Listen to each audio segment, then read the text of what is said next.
91-92 চনৰ কথা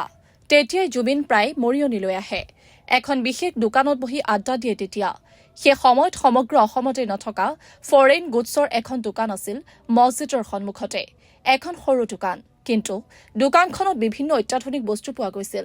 নেপাল বাংলাদেশ চিলিগুৰি আদিৰ পৰা বিভিন্ন সামগ্ৰী আহিছিল সেই দোকানখনলৈ দোকানখনৰ গৰাকী মুনিয়া গুপ্তা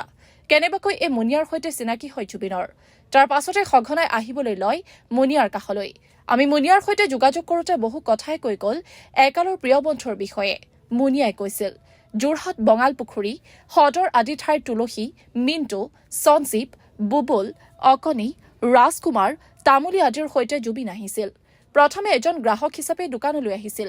মুনিয়াৰ দোকানৰ পৰা বিভিন্ন ষ্টাইলৰ কাপোৰ জোতা আদি লৈছিল পিছত দুয়োৰে মাজত বন্ধুত্ব স্থাপন হয় আৰু কালক্ৰমত সেই বন্ধুত্ব অতি গাঢ় হয় মন গ'লেই আহি দোকানত বহি থাকে আড্ডা মাৰে কেতিয়াবা এখন পুৰণি মডেলৰ ফিয়েট নতুবা স্কুটাৰ লৈ আহে মছজিদৰ কাষতে থকা এখন ধবি দোকানৰ সন্মুখতেই গাড়ী ৰখাই মুনিয়াৰ দোকানলৈ যায় কৰ পৰা কিমান দামত সামগ্ৰী আনে কিমান দামত বিক্ৰী কৰিব লাগে সকলো তেতিয়া জুবিনেই চাই মুনিয়াই বিশেষ লিখা পঢ়া নাজানিছিল যদিও হিচাপ নিকাচত পাকৈত আছিল তথাপি দোকানৰ হিচাপ জুবিনক কৰিবলৈ দিছিল দোকানত বহি বহি কাগজৰ স্লিপৰ পিছফালে তেতিয়া জুবিনে গীত লিখিছিল গান বাজনাতে মগ্ন হৈ থাকে জুবিন মাজে মাজে আড্ডা মাৰে তাকে দেখি মুনিয়াই কয় তই এইবোৰ কি কৰি থাক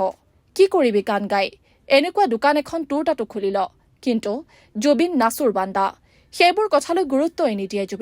জুবিনে তেতিয়া প্ৰায় মুনিয়া আৰু বন্ধুসকলক কৈছিল মই কিবা এটা কৰিম চাবি নাম কৰিম ডাঙৰ মানুহ হ'ম এদিন দুনিয়া হিলাই দিম কথাখিনি কৈ আৱেগিক হৈ পৰিল মুনিয়া প্ৰিয় বন্ধুৰ কথা শুৱৰি মুনিয়াই কয় আজি সঁচাকৈ সি দুনিয়া হিলাই দিলে কোনে জানে সেই কাগজৰ স্লিপতে কিজানি তেতিয়া জুবিনৰ কিমান বিখ্যাত গানৰ সৃষ্টি হৈছিল দিনবোৰৰ কথা শুৱৰি মুনিয়াই কয় জুবিনে মোক দোকানত নাপালে চিধা ঘৰলৈ আহিছিল ঘৰৰ পৰা মোক দোকানলৈ লৈ গৈছিল তাৰ পাছতেই আড্ডা ওচৰৰে গণেশ হোটেলত প্ৰায় চাহ চিঙৰা মিঠাই খাইছিল জুবিন আৰু বন্ধুবৰ্গই গণেশ হোটেলতো আড্ডা মাৰিছিল কেতিয়াবা যোৰহাটলৈ লৈ গৈছিল মুনিয়াক অৱশ্যে জুবিনৰ ঘৰত খোৱা বোৱা প্ৰায়ে নহৈছিল তাৰ পৰিৱৰ্তে হোটেলত খোৱা বোৱা কৰিছিল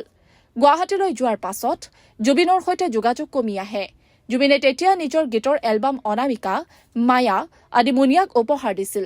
পৰৱৰ্তী 2006 চনত জুবিন মৰিয়নিৰ সাংস্কৃতিক অনুষ্ঠানলৈ আহোঁতে মুনিয়াক বিচাৰিছিল কিন্তু সেই সময়ত মুনিয়া অসমৰ বাহিৰত থাকিবলগীয়া হোৱাত লগ নাপালে 2016 চনত ফুটবল খেলিবলৈ আহোঁতেই মুনিয়াৰ কথা সুধিছিল আৰু সেইবাৰো দুয়োৰে লগ নহল নিউজ ডেস্ক ৰিপৰ্ট বাৰ্তাইনী